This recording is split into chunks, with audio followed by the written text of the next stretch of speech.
Il-lingwi huma għodot tal-bnedmin u mhux tal-allat u għaldaqstant għandhom il-limiti tagħhom. B'dana kollu, fuq il-limiti tal-lingwa, il-bniedem jagħmilha taħalliq billi jivvinta kliem ġdid biex jaqdih.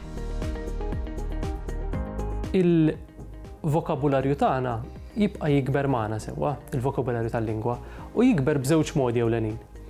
L-ewwel mod huwa billi nisselfu kelma mill-lingwa oħra. Mela ikollna bżonn kelma għal fridge, għal microwave, għal xi frotta ġdida, għal xi tip tal-biż ġdid u nisselfuha. Imma mbagħad hemm mod ieħor li forsi fil-Malti ma tantx jitħaddem imma huwa importanti ħafna. In-neoloġiżmu, jiġifieri li noħolqu kliem ġdid. Neo tfisser ġdid u logos bil-Grik tfisser it-taħdid, il-kliem. Ġifieri l-ħolqien ta' kliem ġdid, li nsawru kliem ġdid. Ħa nagħtu xi eżempji ta' neoloġiżmi, ġifieri ta' kliem ġdid li jinħoloq fil-lingwa. Bil-Malti jinħolqu b'żewġ modi. Jew billi naqbdu erq u nżewġuh ma' forma. Pereżempju l-Professur Aquilina meta fil-gazzetti kienu bdew jużaw il-crossword puzzle, kellhom bżonn kien hemm xi ġurnalist li kuntattjah qallu isma' di x'se nsejħilha bil-Malti kienet logħba ġdida l dak iż-żmien u kull gazzetta kull rivista kienet ikollha waħda minnhom. U l-Professur Aquilina waqaf jaħseb ftit u qal ara mela cross bil-Malti huwa salib, salib. L-erq huwa silb, dak huwa l-erq fil-Malti. Aqdu ma' forma u ħareġ bil-kelma tisliba. Tisliba llum hija kelma li jafa kulħadd u xejn juża kulħadd, forsi ma nindunawx li hija eżempju ta' neoloġiżmu, naħsbu li antika ħafna. Dak huwa l-ewwel mod kif noħolqu l-kelma, ġifieri billi naqbdu l-erq u naqduh ma' forma. Il-mod li ħolli l-iktar nużaw fil-Malti huwa li naqbdu zokk u miegħu nżidu xi ħaġa fuq wara, nżidu demb. Il-kelma teknika hija suffiss. Pereżempju ħafna żgħażagħ jgħidu illa kif sirt żibel, kunu jużawha mhux forsi kif jużawha ħafna nies, jiġifieri ħadd xi kedda u ħareġ ħafna ara, imma li xrobt ħafna u ħadd ħafna alkoħol. U biex jirreferu għal dik l-azzjoni jgħidu għamilt ziblata.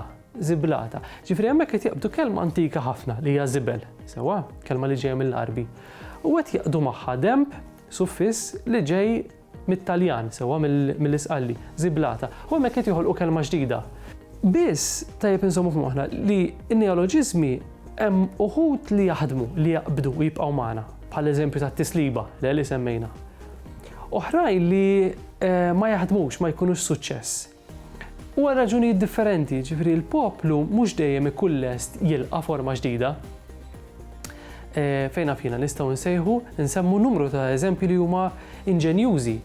Kien hemm min is-silencer sewa prova jsejħlu s-sikkieta, xwara kollox huwa dak li jsikket. Imma nistgħu ngħidu ma qabditx. Huwa dejjem interessanti li nissuġġerixxu kelma bil-Malti, speċjalment jekk ikollna kunċett ġdid li għadu frisk il-kelma mill-Ingliż ta' ma qabditx, naħseb ma nkun qed nagħmlu xejn ħażin li nissuġġerixxu. Tajjeb ngħid li hemm ħafna drabi, ħafna forom ta' neoloġiżmi li huma żvilupp fuq it-tifsira. Ħa nagħti xi eżempju. Meta ngħidu titjira, dik hija kelma antika, li konna nużawha għal fejn fina titjira ta' xi għasfur, imma llum ħadet sens ġdid, ħadet sens ta' flight b'ajruplani ġifieri. Jew naf meta żgħażagħ xi ħadd seksi insomma trend jgħidulu mazza. Dak ukoll huwa tip ta' żvilupp, tip ta' kreattività fil-lingwa, maħniex noħolqu kelma ġdida u hekk, imma għandna kelma li hija antika u qed nitfawla fiha sens ġdid. Inkella proċess ieħor interessanti li jsir huwa teknikament il-kelma li hija kalk. Jiġifieri naqbdu espressjoni b'lingwa u naqilbuha kelma b'kelma fil-lingwa tagħna. Pereżempju il-gwerra birda, il-Cold War, il-ħin barrani, l-extra time fil-futbol. Dawn huma kollha modi ta' kreattività lingwistika li l-impressjoni tiegħi hija li daw jintlaqgħu ħafna iktar mill-pubbliku minn meta nissuġġerixxu forma kompletament ġdida. U dan il-mod huwa wkoll importanti ħafna għall-iżvilupp tal-lingwa.